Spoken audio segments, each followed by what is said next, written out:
US senator Lindsey Graham, जिनको हम छोटा ट्रंप के नाम से भी जानते थे, आज सुबह उनका देहांत हो गया। बताया जा रहा है कि मौत की वजह कार्डियक अरेस्ट है। लिंडसे ग्राहम यूक्रेन से जस्ट वापस लौट कर आए थे, हेल्दी थे और किसी तरह के कोई साइन या सिम्टम्स नहीं थे। जो कुछ भी हुआ सब अचानक हुआ। ये पोस्ट लिंडसे ग्राहम के ऑफिशियल हैंडल से आई। इस पोस्ट में जानकारी दी गई। इसमें बताया गया कि लिंडसे ग्राहम की मौत ब्रीफ और सडन इलनेस की वजह से हुई है। जैसे ही ये न्यूज ब्रेक होती है, रिएक्शंस आने भी शुरू हो जाते हैं। डोनाल्ड ट्रंप कहते हैं कि senator Lindsey Graham, one of the greatest people and senator I have known, is dead. He was always working and was a true American patriot. Lindsay will be greatly missed. Details and arrangements to be followed. इसके बाद Benjamin Netanyahu का post आता है। ये कहते हैं Lindsay is a great friend of Israel and a cherished friend of mine.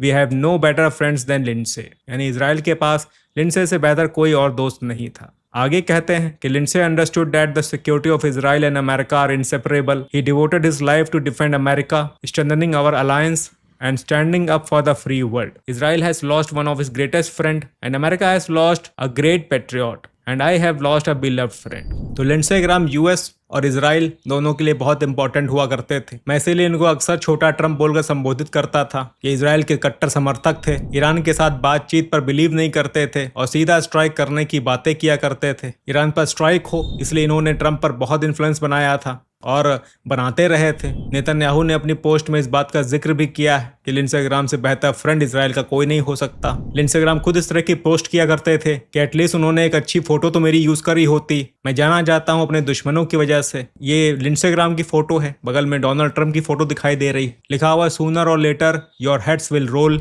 मतलब assassination की धमकी। मोस्ट प्रोबेबली ये प्रोटेस्ट ईरानियन समर्थकों का ही होगा। अब ये कहां से ली गई है इस पर कोई स्पष्ट जानकारी नहीं, पर ऑब्वियसली यूएस के अंदर तो कोई इस तरह की बातें नहीं करेगा। यूएस के अंदर बात करें तो काफी अच्छा इन्फ्लुएंस था इनका लोगों पर। अपनी रिपब्लिकन पार्टी में भी इनका काफी अच्छा इन्फ्लुएंस था। इनफैक्ट मुझे तो ये भी लगता था कि आने वाले वक्त में यूएस के अगले प्रेसिडेंट भी बन सकते हैं, पर अफसोस इनका वक्त ही थम गया। अब क्योंकि माहौल ऐसा चल रहा है इसलिए संदेह होना बनता है कि क्या ये वाकई में नेचुरल डेथ है या फिर कुछ असैसिनेशन का प्लॉट। पर जब तक पूरी तरह से इन्वेस्टिगेशन नहीं हो जाता कुछ भी कहना ठीक नहीं होगा। लेकिन अगर इसमें ईरान का कोई हाथ निकलता है तो मेरे ख्याल से यूएस इसको officially attack on US declare करके नेटो के आर्टिकल 5 को इन्वोक करने की कोशिश करेगा। इधर सीज फायर ऑलरेडी खत्म चल रही है। कल फिर से ईरान ने एक मर्चेंट शिप पर अटैक किया। जवाब में फिर यूएस ने ईरान के 140 ठिकानों पर अटैक किया। डोनाल्ड ट्रंप ने कहा कि वो एक अटैक करेंगे तो उसके बदले हम 140 पर अटैक करेंगे। इसके बाद हर बार की तरह ईरान ने गल्फ के देशों पर मिसाइल्स चलाई। देखिए लिंडसे ग्राहम की मौत इस वक्त इन हालातों में, जब एक तरफ ईरान में अल खमनई की मौत का बदला लेने की बातें हो रही हैं, ट्रंप के पुतले जलाए जा रहे हैं। लिंडसे ग्राहम भी ईरान के खिलाफ बोलते थे और हमेशा सुर्खियों में भी रहते थे। जब इनकी मौत की न्यूज आई तो ईरानियन मीडिया में खुशी की लहर थी। काफी उत्साह के साथ बताया गया कि लिंडसे ग्राहम को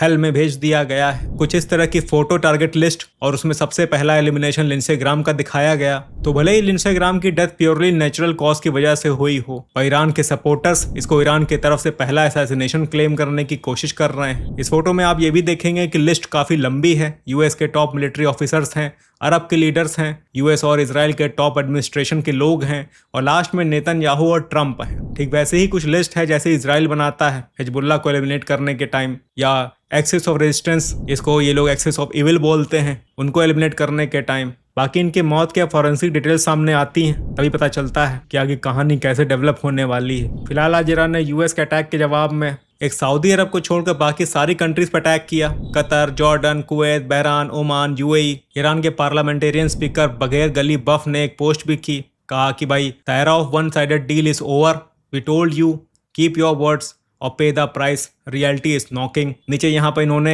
मेमोरेंडम ऑफ अंडरस्टैंडिंग के पॉइंट 5 को कोट किया, जिसमें लिखा है कि upon the signing of the MOU the Islamic Republic of Iran will make arrangements using its best effort for the safe passage of commercial vessels with no charge for the 60 days only. मतलब Islamic Republic of Iran arrangement करेगा, ऐसा इस deal में लिखा हुआ था। पर यह तो नहीं लिखा हुआ था कि अगर कोई शिप इनको बिना इन्फॉर्म किए वहां से निकलेगा तो ये उस पर अटैक कर देंगे। सेफ पैसेज का मतलब ये नहीं होता है। बाकी अपना अपना इंटरप्रिटेशन है। आप लोगों का भी कोई इंटरप्रिटेशन हो तो प्लीज कमेंट्स में जरूर बताइएगा। तो फिलहाल डे बाय डे चीजें बद से बदतर होती जा रही हैं। आज के अटैक के बाद स्टेट ऑफ हॉर्मुज को भी ईरान ने बंद कर दिया है। डोनाल्ड ट्रंप ने इनको 24 घंटे का टाइम दिया था। स्टेट ऑफ हॉर्मुज खुला है और ये प्लेज लेने के लिए कि आगे ये किसी भी शिप पर अटैक नहीं करेंगे। पर प्लेज और डिक्लेरेशन तो छोड़िए, इन्होंने तो सीधे शिप पर अटैक ही कर दिया। चलिए फिलहाल के लिए इतना ही, मिलते हैं अगली वीडियो में और अपडेट्स के साथ।